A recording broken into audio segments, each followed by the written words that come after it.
благотворителна кампания, насочена към социални и здравни институции, в които се полагат грижи за деца с онкологични и други заболявания с потребност от социална и духовна подкрепа. Българската православна църква се включи и в провеждания между 2019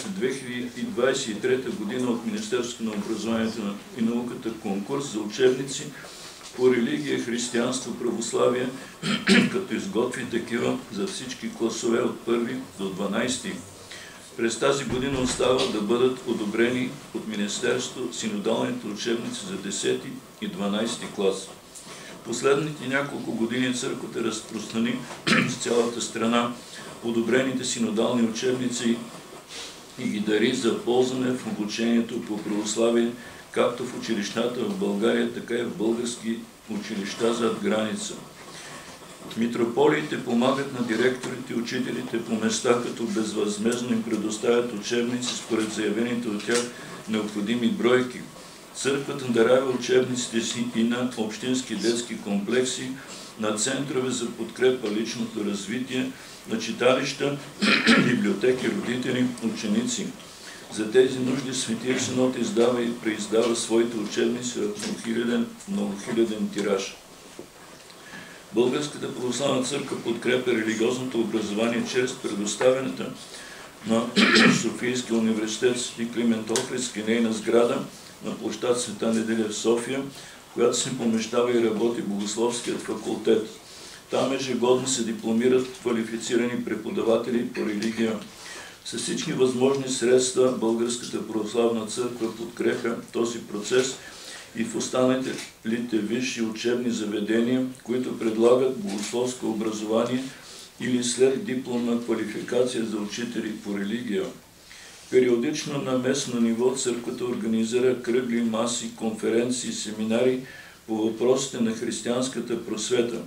Църквата работи успешно с институциите на областно и общинско равнище, като осигурява преподаватели по религия, православие в редица населени места и тяхното заплащане. Българската православна църква, Българска патриаршия организира и множество семинари и фестивали, посветени на православната катехизация, православната книга, православната музика, православната икона и православното кино за най-широка аудитория. Църквата продължава да поддържа своите две духовни семинари в София и Пловдив. От 2019 година църквата ни вече има и своето първо акредитирано от Министерството на образованието и науката православно училище за общообразователна подготовка. То е създадено от Ловчанска Света Митрополия по наша инициатива и се нарича частно начално училище Свети Седмочисленици, като развива своята дейност в град Ловеч. Във всички детски градини в града се преподава православно вероучение и то е по искане на родителите, да ви кажем. Както и в повечето училища, издаваме и православна литература за деца и възрастни,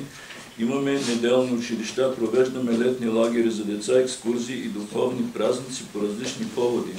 През Великия пост прожектираме православни филми. И накрая, от особена важност е предметът религия да не бъде изтласкван в периферията на образователната ни система, а да бъде подпомаган с оглед на включването му в раздел А на учебния план, т.е. сред задължителните учебни часове. Религиозното образование в светското училище не бива да се изчерпва с факултативните и задължителните учебни часове, още по-малко да се свежда в редица населени места само за занимание си с християнско изкуство и ценности в ОДК и ЦРТ. Това са компромисни форми на обучение по религия. Православната идентичност на нашия народ предполага място на религиозното образование в наше време да съответства на приноса на вярата и християнското просвещение през вековете за съхраняването на България и за значимата й роля като държава на духа в живота и културното развитие на цяла Европа. Затова и в наши дни политиката на държавата и духовната просвета трябва да се намерят общата си пресечна точка в съвместната дейност за духовното здраве на народа и за изграждане на силно и единно общество върху основата на непреходните ценности. Самите образователни специалисти и учители по вероучение и по религия имат за свое вдъхновение богоугодното дело на нашите равноапостолни свети и просветители. Те още през 9 век ясно прозряха, че напредъкът и спасението на нацията е постижимо именно в лоното на православната духовност, която ражда добродетелност и святост, прави ни причастни на Бога и наследници на нетленното му и блаженно царство. Благодаря ви за вниманието. Искам да ви кажа някога, когато отидах в манастир, отидах със светско образование, казах на моя духовен ръководител, не беше ли по-добре место да уча светското, да ида да запиша богословския, не вика. Трябваше първо да имаш вяра и тогава да идеш богословския. Тогава вече той е наистина полезен, ако ти да отидеш с вяра.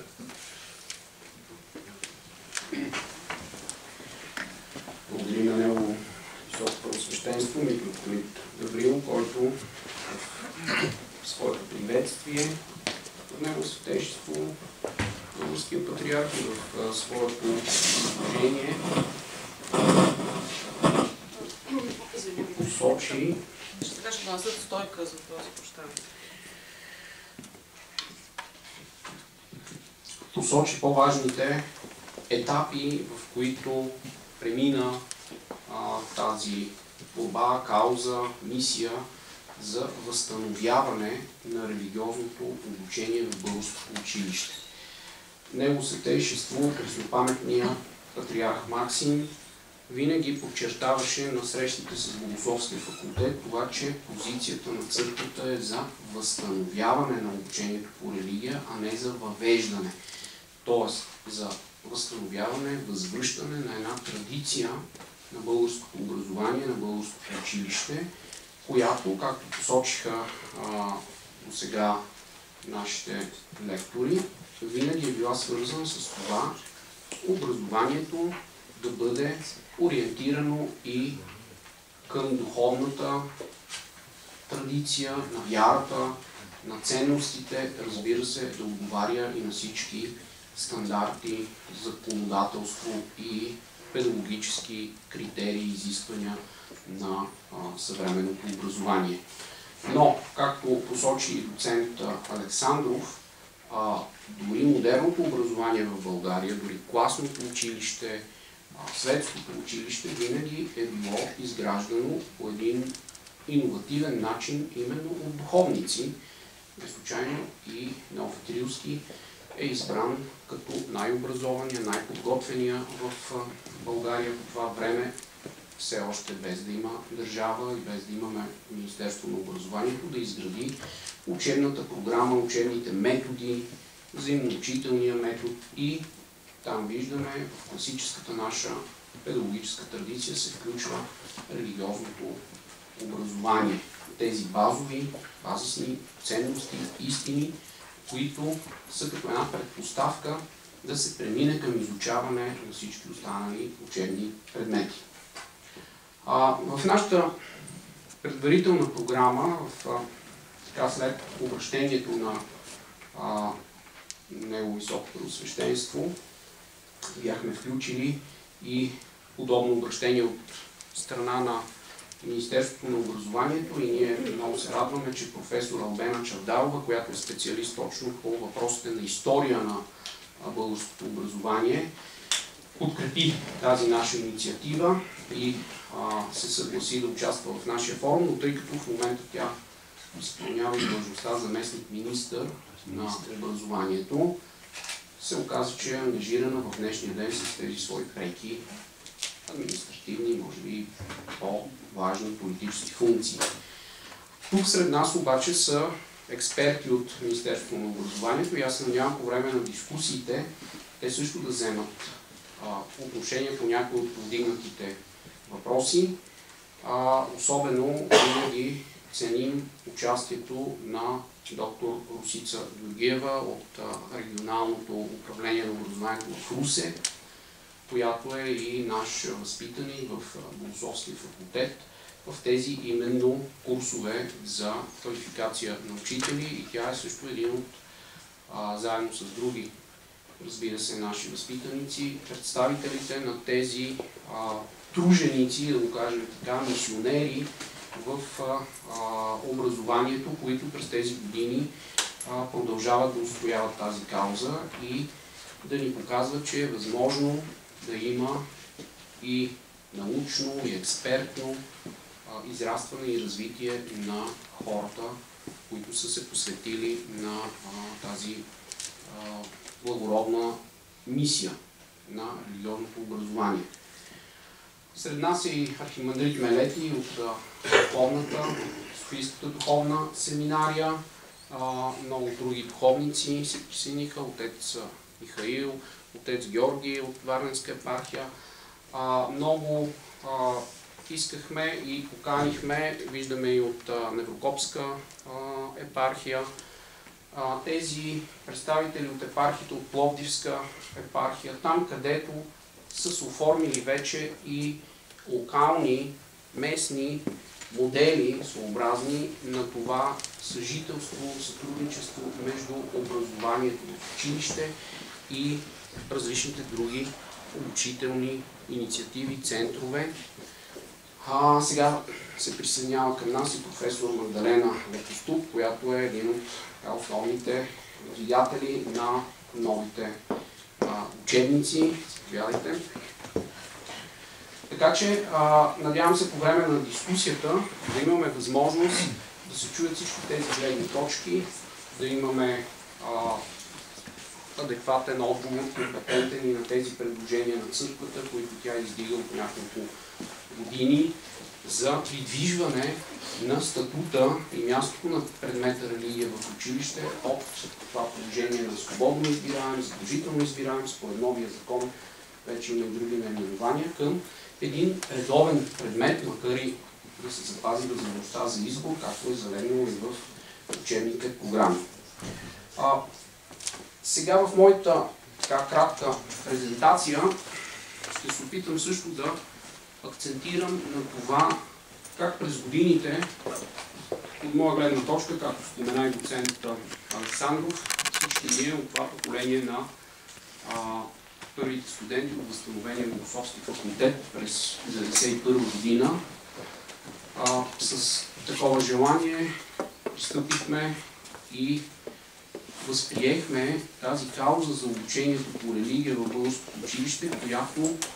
беше издигната и от църквата, като нещо, което се отстоява традиционно от нашата православна църква. Съвсем накратко съм маркирал някои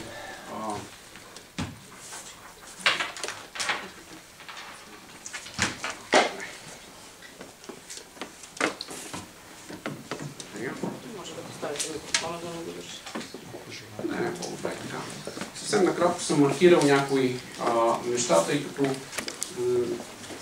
тези въпроси много пъти съм имал възможност да участвам на различни форуми и може би чисто педагогически, моля за извинение, сигурно стандартите за презентация не съм ги изпълнил съвсем, някаква смесена форма между доклад и презентация, за което моля експертите така да ме критикуват. Но това, което бих искал да посоча е, че наистина има една традиция за християнска просвета и ето този термин просвета, както чухме и от него високо просвещенство, църквата винаги го издига като идеал, като критерий. Този термин след промяната на закона, стария закон от 1991 до 2016 година се наричаше Закон за народната просвета. Вече новия закон се нарича Закон за предучилищното и училищното образование, но виждаме как църквата настоява и държи на това разбиране, че в училище, в училищното образование учениците, подрастващите, младия човек трябва да бъде на първо място просветен. И в това понятие за просвета се съдържа разбирането и за духовното възпитание, и за обучението в ценностите, което през последните години се посочваше винаги като един дефицит, както спомена и колегата Александров, винаги като че ли в периода от 1991 година до 2016 година на предходния закон, като че ли като отглас от прехода и от стремежа да не се допуска индоктринация в училище, се посочваше, че училището, образованието само образова, а не трябва да възпитава и, както знаем, църквата винаги посочва, че този дефицит от духовно образование, това прекъсване на традициите, което в продължение на няколко десетилетия, между 1947 и 1997 година в българското училище, по исторически, идеологически и други причини, политически, както знаем, след извеждане на християнското вероучение и забраната за религиозно образование и възпитание на децата, което се разглежда като религиозна пропаганда, в голяма степен в нашето общество от 90-те години присъстваха тези предразсъдъци, стереотипи, за които спомена и доцент Александров, а именно светското, секуларното, разбирането за един светски модел, светски светоглед, се пренасяше към тези нормативни законови положения, че образованието в Република България е светско. И доста време, през 90-те години, отне, докато се преодолее този установен предразсъдък от времето на атеизма или научния атеизъм в кавички, че науката, образованието не трябва да има нищо общо с вярата, с религията. И така в България образователната политика, това се признава от всички, се основава върху всички тези възприети принципи на Конституцията на страната, но там също е записано, че традиционното вероизповедание в Република България е източното православие и училището, освен че има този светски характер, то има и една мисия да социализира, да възпитава и да подготвя младите хора в духа на националната традиция. Тези теми, може би, професор Лекостук ще ги засегне в нейния доклад, където по-специално през тези десетилетия се водеше една дискусия доколко националната образователна система трябва да включи, както спомена и доцент Александров, и в Румъния, Гърция, други православни страни, където не е съществувало такова идеологическо противопоставяне на държавата на църквата, на училището на църквата, доколко това образование трябва все пак да бъде в духа на националната традиция. И тук вече във връзка с моето изложение за ролята на Богословския факултет, през тази година ние обръщаме поглед назад към това столетие и откриваме, колкото повече се вглеждаме в духовния път на нашите професори, в мисията на Богословския факултет, още от самото начало, от 1923 година, откриваме, че модела на сътрудничество между църквата и Богословския факултет винаги е бил като нещо самопонятно, като заложено в устоите, в темелите и на висшата богословска наука, и на църковната мисия, чрез образование да се присъства в образователната институция. И не случайно, още от 1923 година, сред студентите, освен мъжете, които се подготвят да бъдат свещенослужители, са били приемани като студенти и жени. Това се случи и през 90-та година, 91-та година, когато именно Богословския факултет се завърна в структурата на Софийския университет и приемането на студенти от женски пол беше именно аргументирано от църквата и от образованието, от държавата, като необходимостта да бъдат обучени учители по религия, педагогически кадри с педагогическа правоспособност. Също така се появи и нуждата от съвременни, адекватни, нови учебници, защото постепенно в тези дискусии през 90-те години стана ясно, че старите учебници по вероучение, колкото и да са добри и да отразяват добре за съответното време, православната традиция и да са били винаги одобрявани от Министерството на народното просвещение. Това е нещо, което го виждаме и в съвременното състояние на подготовката на днешните учебници, т.е. винаги и в образователната система на България това сътрудничество между Светия Синод и между Министерството на просвещението, на просветата, винаги е било насочено към това в българското училище да съществуват учебници, които едновременно са одобрени от Светия Синод като представител на Българската православна църква, като религиозната институция на традиционното вероизповедание в страната, но тези учебници да са съобразени и с съответните критерии, стандарти, педагогически изисквания, така че да бъдат приложими в обучението, в образованието на съвременното поколение. И така през 2008 година, както спомена и митрополит Гаврил, беше изработена една концепция на Светия Синод за преподаване на религия в българското училище. Можем да кажем, че към този момент вече се преодоля това двусмислие, дали предмета в училище да се нарича вероучение или да се нарича религия, като в концепцията на Светия Синод вече се предлага да има